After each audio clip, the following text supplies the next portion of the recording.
I'll start with you, Anuradha, to say that, we've heard so much, and we've heard, the legal complexities, we've heard the personal story. But from your experience, since you work on the ground, what do you see as the big barrier as to why women often stay for these long periods of time? And sometimes it's often decades and years. And, if you could just give us an overview of what you see, at a macro level. I think, there's no one big barrier. There are many, many barriers that women have to face. And I think Shruti brought up quite a few of them. And I think one of them is a mental issue, an issue of how your self is completely erased when you're facing violence, where you feel completely, like there is no self-confidence, there's no self-esteem. So there is the ability for you to take a decision also becomes completely minimized when you're facing violence on a day-to-day basis. And as Shruti pointed out, the violence is, it's not always a huge physical abuse, but it is a daily kind of wearing away of your sense of self, because you're constantly blamed for what is happening to you. And you start actually believing that you're responsible for this violence in a sense. So it's a very complicated mental situation that women are in, and they kind of don't have any faith in their ability to be able to deal with the situation on their own. That's at one level. And the other thing is also, the practicality of it. If a woman has to leave a situation, and I'd like to bring here, that domestic violence, mostly we've been talking about so far, has been marital violence, but it also happens in the parental home. And so you have young women who are, studying, who are in school, college, and throughout, they are facing this abuse directly from parents, right? So that's another level of abuse. Now, how do you leave? If you have to leave, you have to have a place to stay. Many women don't have that. They don't have, and the biggest thing I think is that there is a stigma attached to leaving. Now, if a woman leaves, she's blamed for, what did she do wrong? It's never, what did the abuser do? It's always the woman who is being blamed. So there is a huge stigma attached. That's one. The other thing is that, the whole, especially the social support that you need is not there. So if your friends, relatives, everybody you talk to will say to you, put up with it a little bit. This is what, this is a family, these things happen. So you're not getting that support that you need. You need somebody to help you, move out, but you're not getting that support. And with families, if you're fighting with your own family, in the sense that if the family is the abuser, right? If your parents are the abuser, where do you go as a young woman who has no space, no financial ability to move out? And you're young, you're vulnerable. How do you do that? And if you are in a situation where you're married and you're being abused, again, do you have the ability to move out to a space, a shelter? And are you going to be able to financially support yourself and your children? So there are many, many issues. So there is, at one level, how society views you, how family, friends, neighbors, all of them. And it's always like, if it's domestic violence, let's not intervene. Let's not get involved. It's their personal matter. But I keep saying that domestic violence is a crime. It's not a personal issue. If somebody is abusive who is not related to you, immediately people see it as violence. But why is it that that person is related to you? They get the right to do this, and everybody supports them or says it's okay, put up with it. I think this is a big, and these are the things that will prevent somebody from going out, because where is she going to get that support from? And another big issue that stops women from leaving is if they have children. Because there is this other thing of, how will I support the children? How will I educate them? Where will we stay? All of these issues, financial and otherwise. But there's also one more thing, which is that how can I deprive the child of the father? The child needs both a mother and a father. And what we see is that this is a very, very, difficult thing for women to get out of. So that also becomes another reason why women can't leave. So the children bind the woman, her own emotional space, and the way she's undermined, and the lack of support around her, all of these combine to make it really, really difficult for her to leave. And the longer she is in that relationship, I find that more difficult it is for her to leave. And this is something that we've seen, that, if you take that, if you're able to get the support in earlier stages, if that support is available to you and you can take that step, it's easier. But the longer you stay in it, the more difficult it becomes for you to, come out of it. So it's a very complicated thing. And one last thing I'll say, because it's domestic violence, right? It is people you love or supposed to love, who are supposed to love you, who are supposed to be family, who you're supposed to trust the most, who are supposed to be this, what Kamlaji talked about, this great Indian family. All of this, it is that person who's so intimate and close to you, who's abusing you. Look at the trust that is broken there. Look at the lack of ability to trust anybody else. Now thinking, I can't trust my father, I can't trust my mother, I can't trust my husband, I can't trust my brother. How will I trust somebody outside if I leave?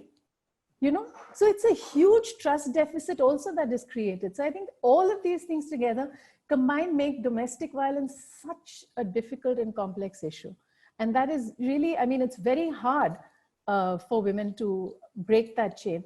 And, there is this peculiar love-hate also that plays out. And it's not always that there may be in some situations something where you feel, particularly with children, I've noticed that there is this ambivalent feeling towards the abuser. On the one hand, there is an anger, but on the other hand, this is also my father, or this is also my mother, this is also my, so it's that, my husband. So it's that feeling of intimacy that prevents people from taking, a step outwards and speaking about the abuse.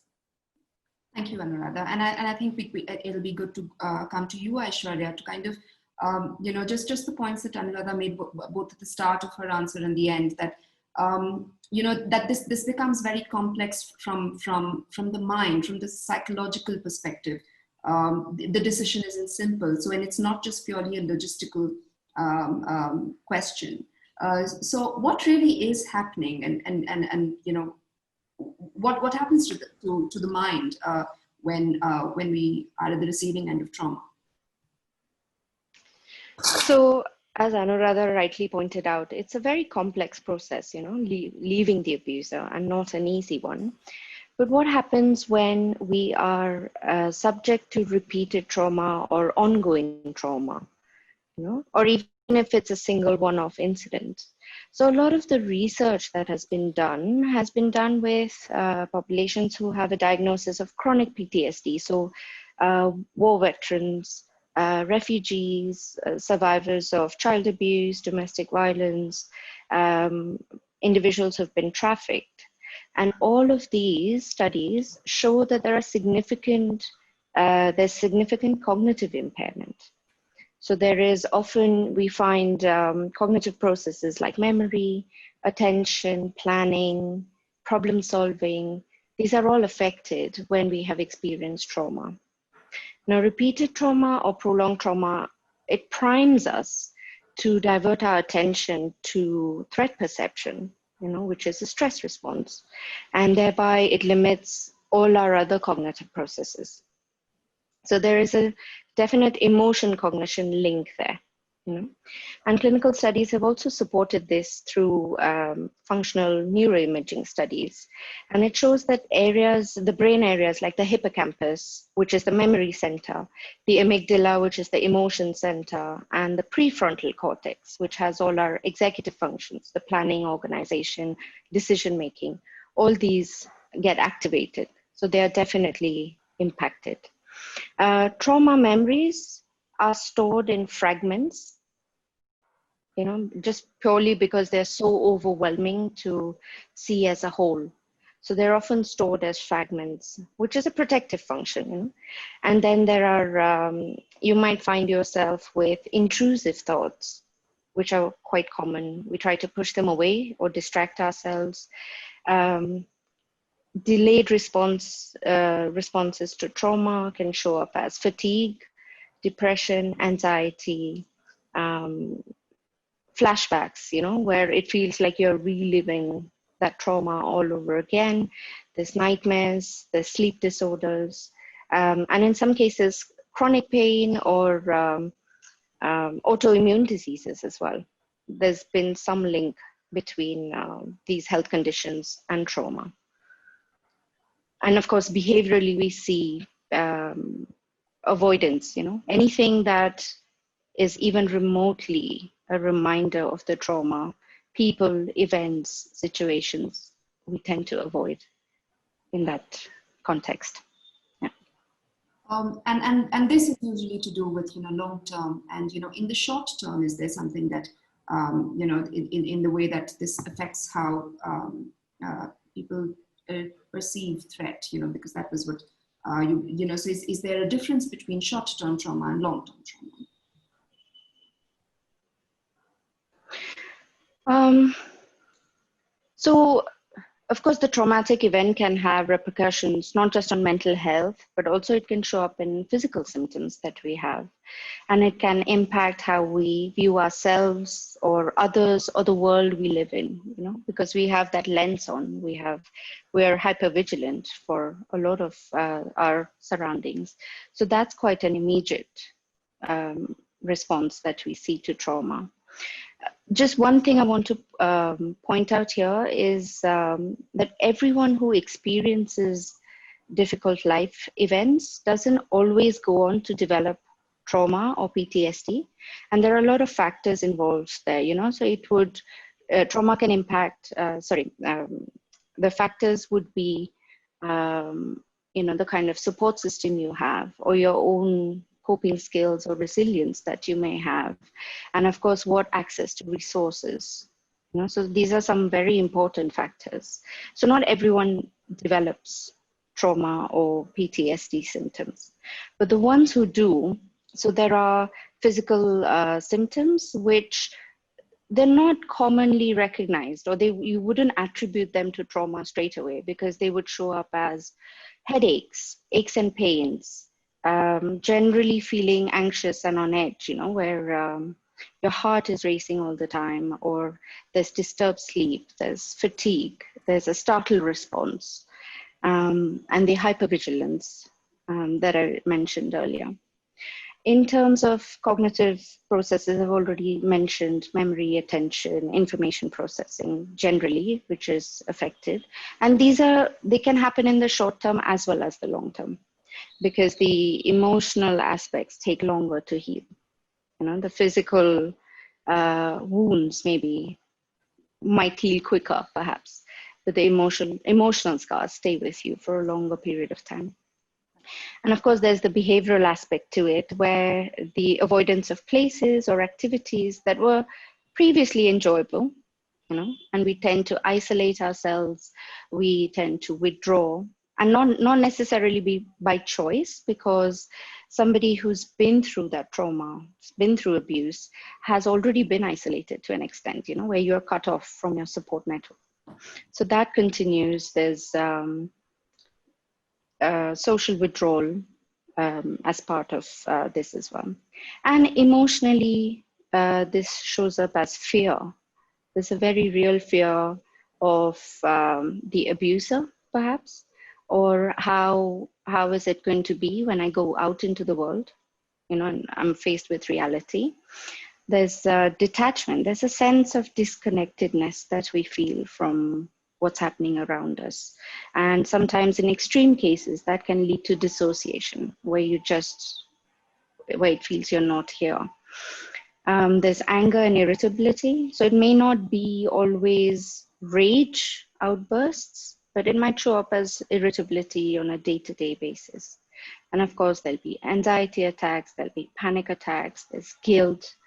There's a lot of self-blame and shame attached to trauma that we experience. So, and there's no right or wrong way to feel after a traumatic event, each person's different, each individual will experience it differently. There'll be maybe some people shut down or feel numb and then tend to withdraw.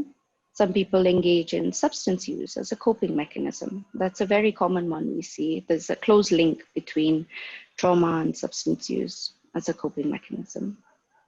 So yeah, this is where the cognitive brain shuts down and the emotional brain takes over.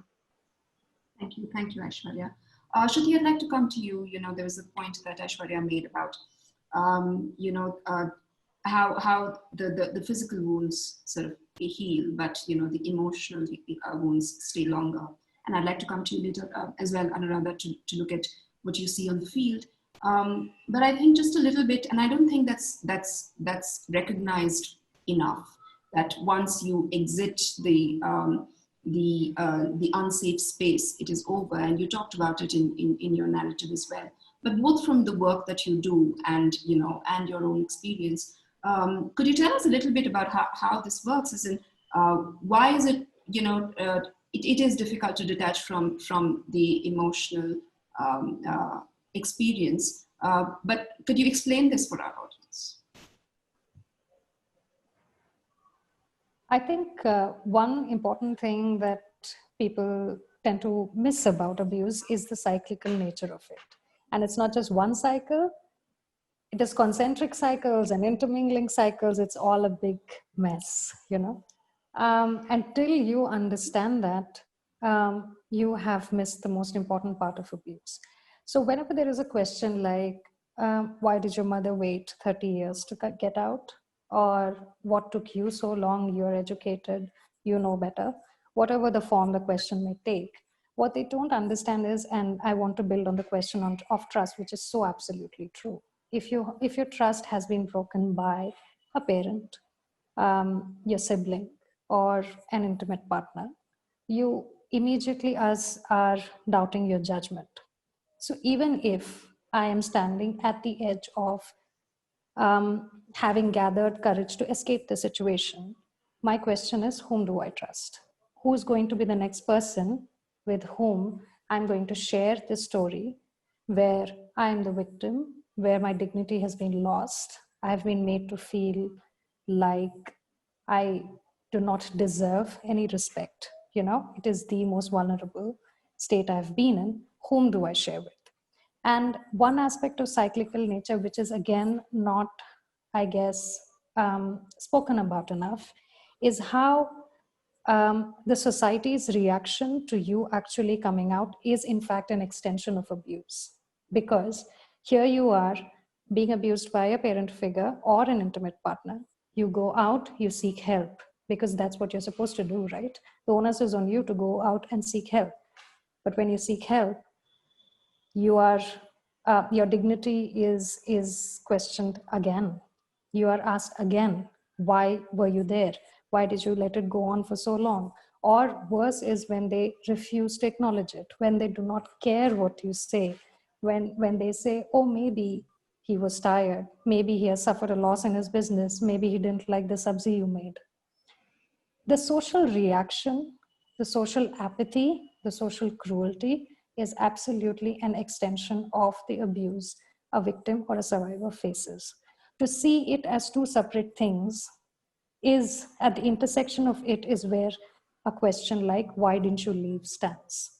This delineation of social responsibility from what women in majority face in the form of abuse is what is problematic today. And that is why it is still looked at as a private issue and not a crime. It is a crime. It is a crime against my human right, my dignity, my safety, and my right to life as I want to live. So this cyclical nature of it has to be understood very strongly before all the onus of escaping, all the onus of figuring out, and all the onus of seeking justice is placed on the survivor herself. Another thing that trust and the cyclical nature of it that I would like to point out is, if a survivor has reached a point where she wants to escape, there is a good chance that she is going to rely on a person who's closest to her. That could be a good friend, but sometimes it is also a relative. Abuse also moves in cycles, and that has happened in my family also. So I could be thinking that I'm going to escape tomorrow and I'm going to go to my brother's house. But my brother was also raised in the same abusive household. There is a good chance that he has picked up those abusive patterns and is going to repeat it. And there is a good chance that that repetition is going to affect me again. So it's not just about the cyclical nature of me seeking abusive partners, maybe later in life, because I do not have a better judgment. I feel that's what is the baseline of treatment of a partner. But it is also that the people we trust also, who were also raised in a similar environment, may possibly repeat that behavior. So we have to understand the intersection of gender here is extremely strong, because a lot of the reasons why women are staying is also connected to their gender, their expectations of motherhood, the expectations of keeping the secrets of the family.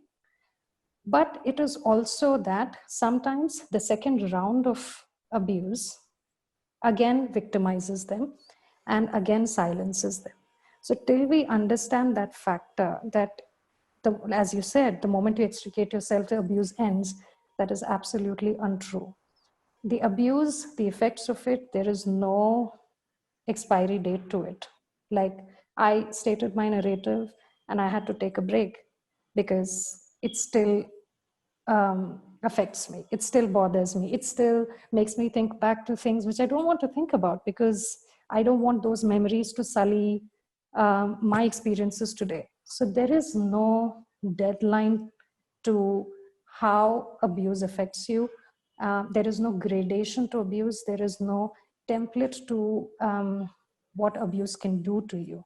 So till these cyclical aspects of abuse, these intergenerational aspects of abuse are understood, we do not do justice to how we support survivors. Thank you, Shruti. And taking on from that, Kirthi, I'd like to come to you to talk about, no one likes to go to a police station, even to report a robbery, but it must be that much more difficult. And of course, Meghna and Bhumika talked about the systemic difficulties in dealing with this. But just what Shruti was mentioning, that you have to go through this process all over again. Could you tell us about perhaps to start with the barriers, and I think we've heard some of that, but what are the solutions? What can women keep in mind when they're doing this, perhaps? Is there a way around this? Should it be so difficult? Thank you so much for the question. And I'd just like to take a minute to thank everyone who spoke, especially Shruti for sharing her story. So the police is fundamentally representative of society, right? It comprises people who were raised and conditioned by society, and they carry the same values that society has normalized for them, which is values of misogyny, of patriarchy, of heteronormative thinking.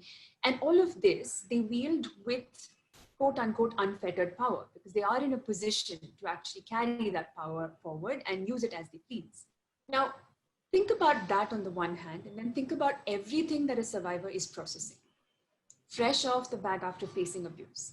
Really just thinking about whether that step is something she should take in that situation. What are all the consequences she has to bear, hidden as well as apparent, as well as plausibly apparent in certain ways.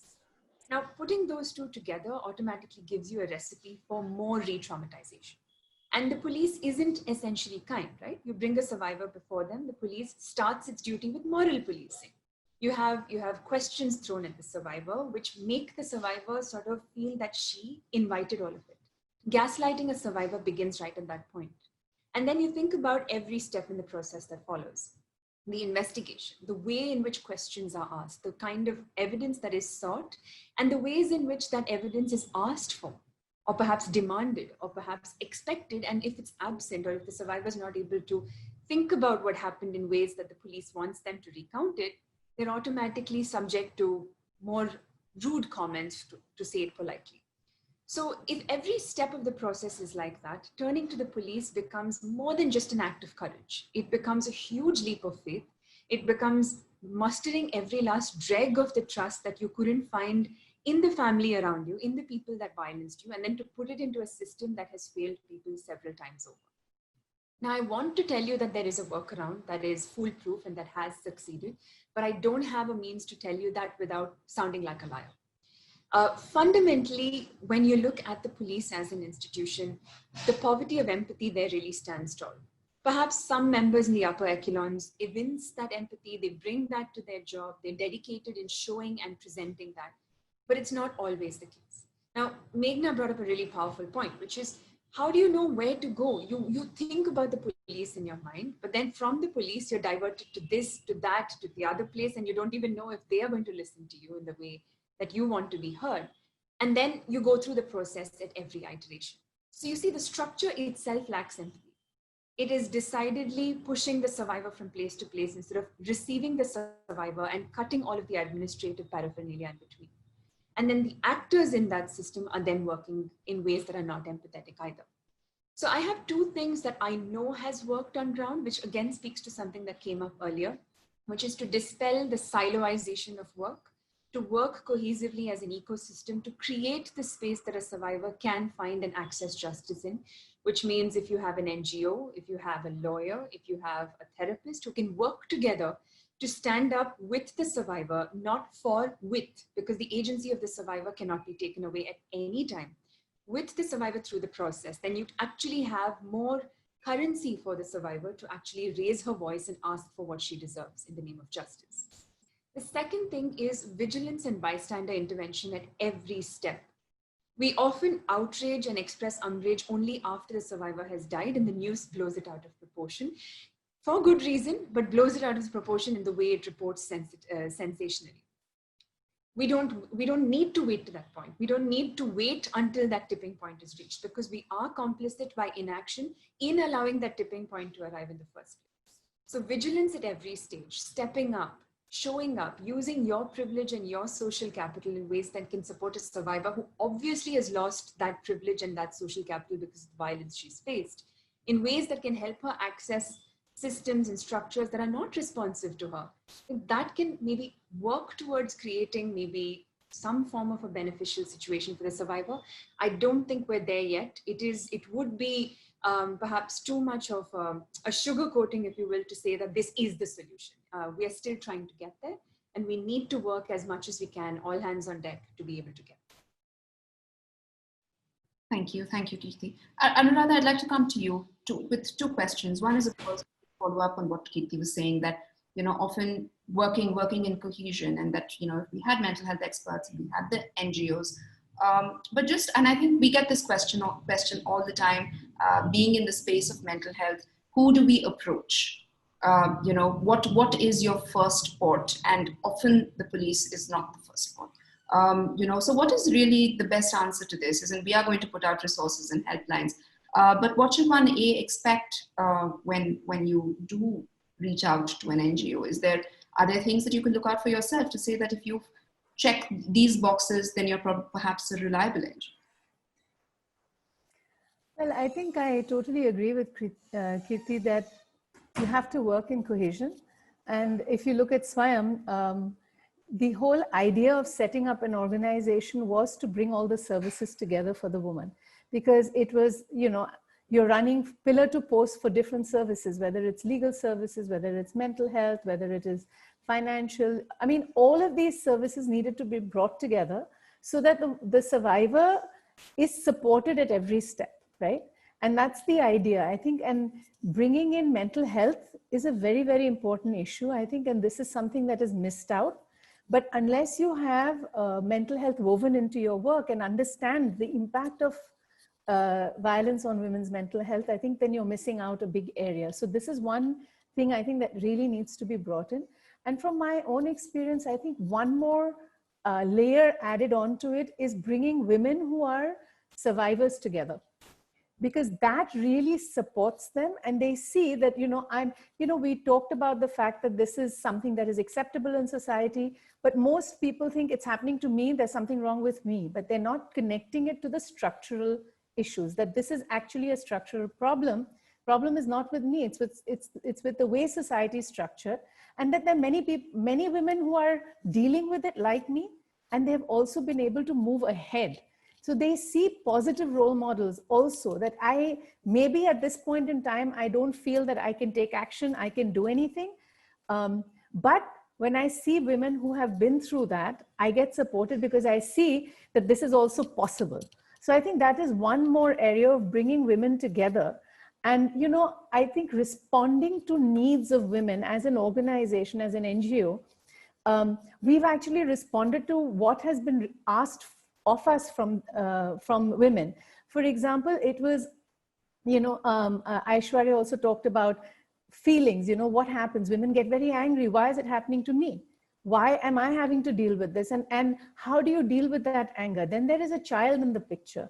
Then there is an issue about feeling sometimes very angry with the child or feeling overprotective with the child. So there are issues between mother and child. So you have to deal with those. And all of these, like if you can have, programs which we have in our organization to bring the mother and child together, to understand each other, to empathize with each other, to see how they can relate, where the issues are coming. I think we need to actually try and respond to the needs as we go along, because it is so complicated, the whole issue. So I think that's one big area of the support is required. So now, like for example, if you have a lawyer, you have a mental health professional, you have the organization also telling you, often what happens with the legal system is that I go to a lawyer, the lawyer does everything for me, I have no idea what's happening. But the role of the NGO is actually to explain to you that if you take these different options, what does it do? And, the police, in my own experience, has been the last person that women want to go to, particularly in case of domestic violence.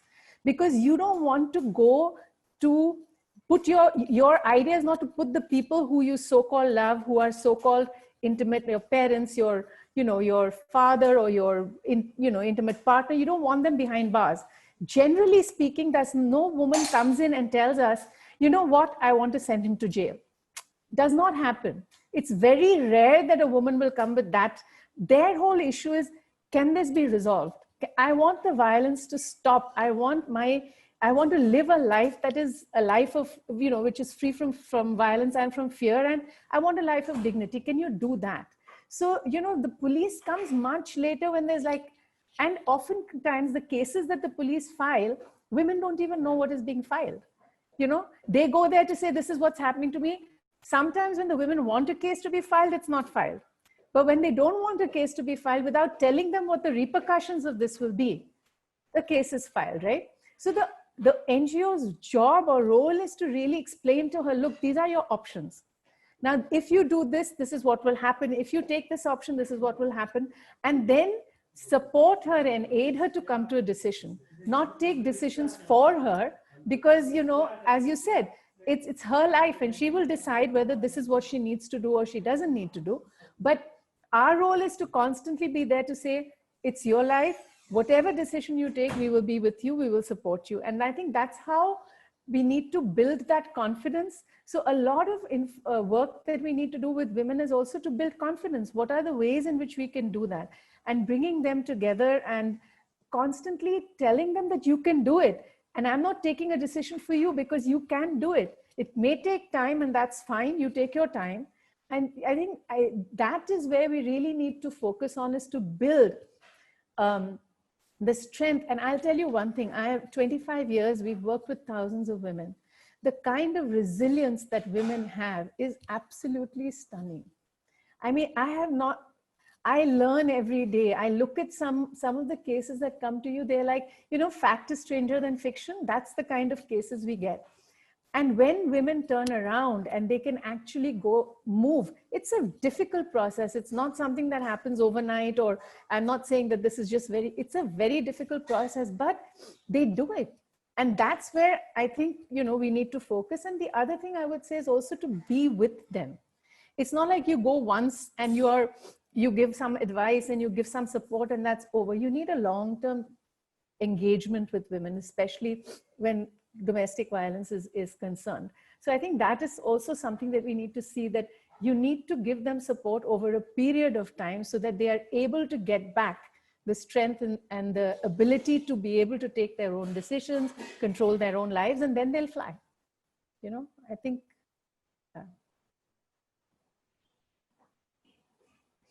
Thank you for that, Anuradha.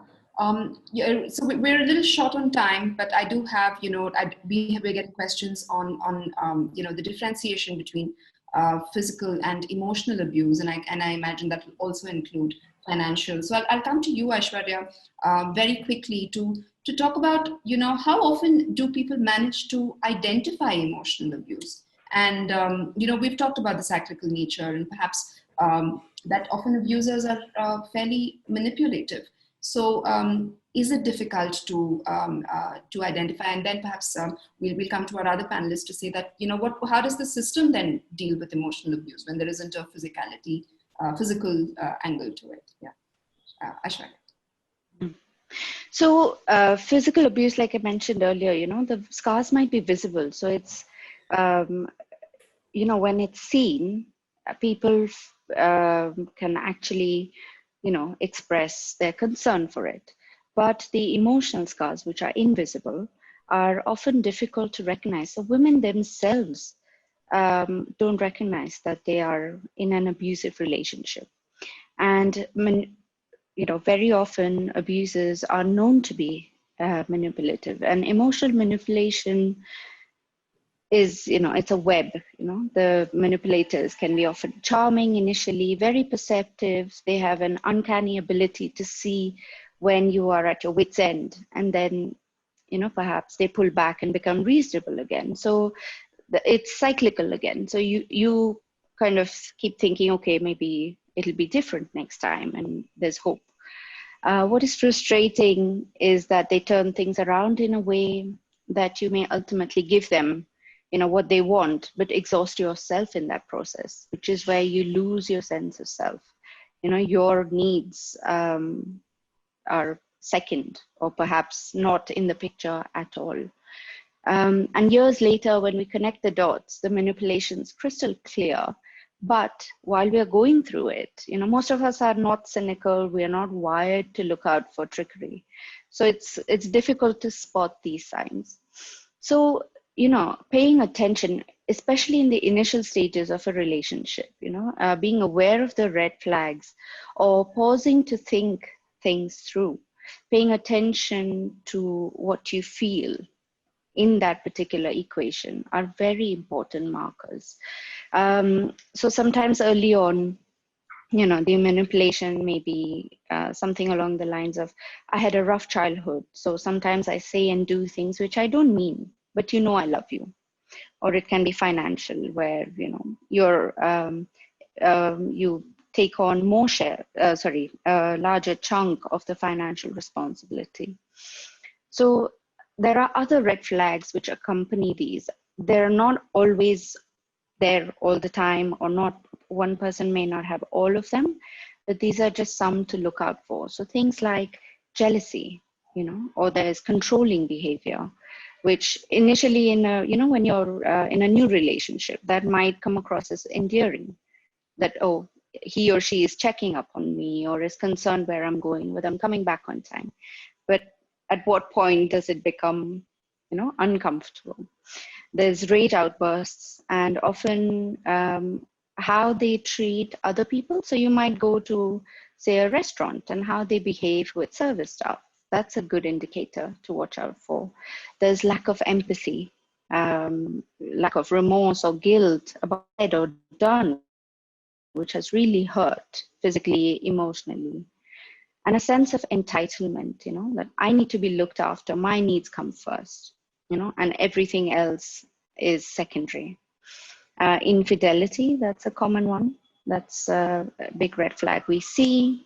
There's a lot of lying and unpredictability, where you always feel you're walking on eggshells. You never know which way the mood is going to swing. And of course, there's intimidation and threats. And this is often accompanied by physical sexual violence. Not always, but it can be. So, it's all about power and control. So these are, it's important to watch out how we feel in a given situation. Thanks, Aishwarya. Kirthi, come to you and say, how does the system respond to abuse? Physical is not very good in itself, but sure. So whether it's the DV Act that you're looking at, or Section 498A of the IPC that you're looking at, both sets of provisions actually include mental harm within their ambit, right? There's a misconception that emotional abuse or mental harm cannot be prosecuted under 498A or does not constitute domestic violence, but both of these are included within the provision. In fact, 498A is defined as widely as possible to include as many possible variations in which cruelty manifests within its scope. And even if you look at matrimonial legislation, the personal laws in the country, be that the Hindu Marriage Act, Special Marriage Act, or the Christian Marriage Act as well, you will find that there is a provision on which cruelty is a basis for divorce. And what that cruelty is, it speaks to the impact on an individual in terms of a mental, affecting their mental well-being, so to speak. So broadly, this is what the law says. Now, in action, of course, we all know that there is a big disconnect between the two. There are instances where cases of emotional abuse, of mental cruelty have been downplayed by the police or even by lawyers who just dismiss it as आपस का मामला है, it's a conversation between husband and wife, घर का मामला है, छोड़ दो, ये सब ठीक हो जाएगा, or just go back and do this for him or do that for so and so, it will settle. Now you have both, right? So the question is then, again, going back to how we can get the system to respond to the provision in a way that can make it work for a survivor. So whether that calls for relying on a professional, like for instance, Dr. Aishwarya was so clear in explaining all the impacts that one can't tangibly see, but actually manifest in one's bodily behavior, conduct, as well as well-being. So if we had that as a cohesive system, presenting the case of a survivor, presenting it before the law enforcement officials, that's a watertight case there for you. It's hard to throw something out when it's so clearly grounded on fact. And I know I keep going back to the fact that we can't siloize, and I know I'm making it sound like an ideal solution, but there really is no workaround because we're dealing with a systemic problem, and we need to create a counter system that brings together every actor that can build that case strong. Thanks, Kirthi. And Anuradha, just to talk about where does emotional abuse sort of fall into, or financial for that matter, you know, the more difficult to put your finger on kind of abuse. How does it play out? Do women ever report it? Do they come into, do they talk about it? Absolutely. I mean, I think that this is something that women will come and say that, and it's also something I think Aishwarya touched upon, that it's, women will say, Didi, थप्पड़ मारा तो उसका दर्द चला जाता है, जो बोला ना, उसका दर्द नहीं जाता. So I think that is something that women completely understand. And it is something that is, and this whole business of self-worth going down comes from this mental abuse. It's not always physical abuse. And we've seen many ways in which mental abuse has been used. I mean, things like making you eat out of a plate and in which you have spit, okay? You spit on the plate, ask you to eat, that's abuse. I mean, this kind of abuse, the kind of degradation that a woman will feel, it's something that they can share easily. Oftentimes, they'll come and they will talk to you about this and then say, isn't it abuse? Or is it abuse? They will say that, but they can articulate it. It is possible for them to say, and we have had many cases where there has been no physical abuse. It has been very much mental abuse, and women will come and they will ask for support for it, because, I mean, it's actually more difficult to deal with that than to deal with the physicality of the abuse. I think for women, that is something that is constantly talked about. So this issue, and as Kirthi also pointed out, that our laws do talk about mental impact on mental health. However, because patriarchal thinking does not allow for this to be seen as abuse. So when the person who's sitting behind that desk, who's going to be able to support you, which whether it is the police or it is the judge, or it is, you know, the protection officer who's supposed to support you, if they only hear about what they call, oh, baatcheet mein usko gali di hai, yes, you know, kuch bola hi hai, they don't take it seriously. And I think that's what needs to change. And, you know, it all comes back to this whole business of power, control, and how you view women. I think at the end of the day, if we want to change anything, we have to change this patriarchal understanding, which Kamlaji talked about right at the beginning, where you have to respect everybody, men, women, transgenders, all. And unless you do that, this is not going to change. It's a long drawn out thing, because I've seen, you know, we've done gender training, we've done sensitization training, this, that. Patriarchal thinking at this age, when they come to those positions, it's not going to change. We had a case, I mean, just today we were talking about a case where a woman has gone to the police station. She's been sitting there the whole day. police is refusing to take her back to her marital home, even though that house is in her husband and her name. They're refusing to take her back because she's done a 498A case, and there's nothing in law that says that she cannot go back. But they are saying, oh, you'll do a case against your husband, you're a bad woman, you've done this, how are we going to take you back? So this is this is the perception from which they are speaking. And to change that, we have a very, what Kirthi is talking about is when it's happening, what do we do? But to prevent it, I think we really have to start from scratch. From when children are born, you have to treat them equally and teach them to respect everybody equally. And until that change happens, I don't see that there's going to be much of a difference, because all of these people in positions of power are patriarchal in their thinking. And it could be a woman also who's sitting as a judge who will be as patriarchal as you can get. So I think that that's the problem that we're dealing with. And patriarchal thinking does not allow for a woman who's being talked to like this. It's normal. That's how she's supposed to be spoken to, right? So I think that's a big issue. But for women themselves, I think they definitely understand what is happening is abuse. But, not getting support from the outside world to say, yes, it is. They are kind of nervous about, is it or not? But they can feel it and they will articulate it. Thank you. Thank you. I think there's so much more to talk about, just, simply on the decision to leave, and just those the big question that society tends to ask women: why don't you just walk out? But we're short on time, and we have to go into the next session of the symposium. Just a quick reminder: I know we're constantly talking about women, but we do want to, tell our audience that a lot of this is as applicable to to different sexualities, depending on your vulnerability. So do take everything that we're saying. We're using the word woman as a placeholder, but it applies to anyone who's vulnerable to abuse.